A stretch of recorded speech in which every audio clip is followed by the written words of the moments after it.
जब मरते हुए द्रोणाचार्य ने पूछा कि आखिर मेरा क्या दोष था, तब भगवान श्री कृष्ण ने जो कहा उसे सुनकर आप भी हैरान हो जाएंगे। नमस्कार, स्वागत है आपका आपके अपने चैनल नवीन आस्तिक टेल्स पर। वीडियो में आगे बढ़ने से पहले अगर आप भी हमारे चैनल पर नए हैं तो चैनल को सब्सक्राइब अवश्य करें, क्योंकि हम आपके लिए लाते हैं रामायण और महाभारत से जुड़ी बहुत ही खास जानकारियाँ। तो चलिए शुरू करते हैं इस वीडियो को। द्वापर युग का एक ऐसा योद्धा जिसे दुनिया ने तो सर्वश्रेष्ठ गुरु माना, लेकिन भगवान कृष्ण ने उन्हें एक गुरु और पिता के रूप में विफल माना।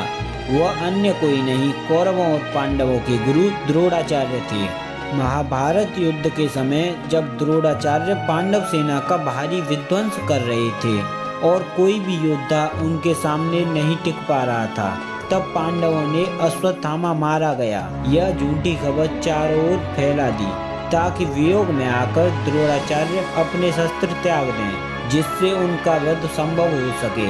जब द्रोणाचार्य ने यह बात युधिष्ठिर के मुख से सुनी तो उन्होंने इसे सच मान लिया और शस्त्र त्याग दिए। लेकिन इसी समय द्रोणाचार्य ने श्री कृष्ण से कुछ ऐसे सवाल किए जिनका सच जानकर उन्होंने अपनी मृत्यु स्वीकार की। यह सब आपको भी जानना चाहिए, क्योंकि ये सब हमारे जीवन से जुड़े हुए हैं। द्रोणाचार्य ने कहा, हे महाज्ञानी परम तेजस्वी वासुदेव, मैं बचपन से ही आश्रम में पला बढ़ा और सदा ही निर्धनता की अवस्था में रहा। क्या मैंने अपने पूर्व जन्म में कोई पाप किए थे? अपने मित्र द्रुपद से धोखा खाया, जिस राज्य पर विजय दिलाई उसी से निष्कासित किया गया। आखिर इसमें मेरा क्या दोष था? क्या मित्र की सहायता करना पाप है? कठोर तप के बाद अश्वत्थामा का जन्म हुआ, लेकिन निर्धनता के कारण उसे दूध की जगह आटे का घोल पिलाता रहा। आखिर इसमें मेरा क्या दोष था? क्या पुत्र के लिए दया भावना रखना मेरा पाप था? जो ज्ञान और शिक्षा मैंने गुरु परशुराम से प्राप्त की, वही कौरवों और पांडवों दोनों को एक समान मात्रा में दी। लेकिन आज भी एकलव्य का अंगूठा मेरे जीवन का सबसे बड़ा लांछन है। लेकिन इसमें मेरा क्या दोष था? क्या वादों को निभाना मेरा सबसे बड़ा पाप था? राजधर्म निभाने के लिए मैं भरी सभा में द्रौपदी का वस्त्र हरण नहीं रोक पाया, लेकिन मैंने अपने पुत्र अश्वत्थामा को श्राप अवश्य दिया था। इसमें मेरा क्या दोष था? क्या मेरा राजधर्म निभाना पाप था? तब भगवान कृष्ण ने कहा, हे भरद्वाज पुत्र द्रोण, आखिर निर्धन कौन नहीं होता? एक शिशु जन्म से ही निर्धन होता है, लेकिन वह अपनी मेहनत, संघर्ष और धैर्य से कुबेर का खजाना भी पा सकता है।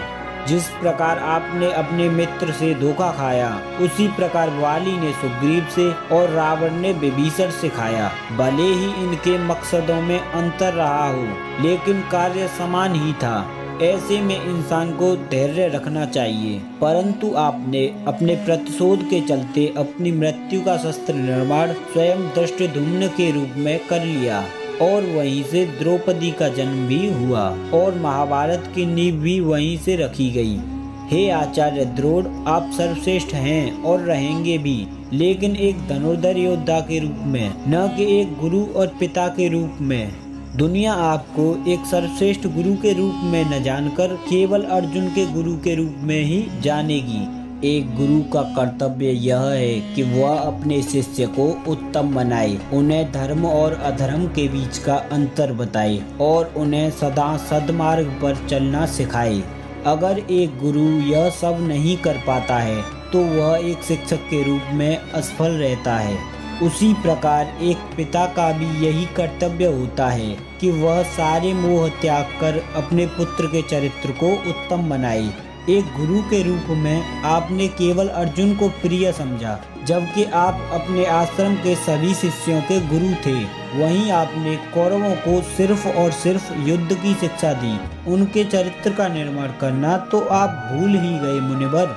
ये आपका कर्तव्य था कि आप दुर्योधन और उसके भाइयों के चरित्र का निर्माण कर उन्हें धर्म के मार्ग पर लाएं, परंतु आप उसमें विफल रहे। ये जानते हुए भी कि दुर्योधन और उसके भाई अधर्मी होते जा रहे हैं, आपने कुछ नहीं किया।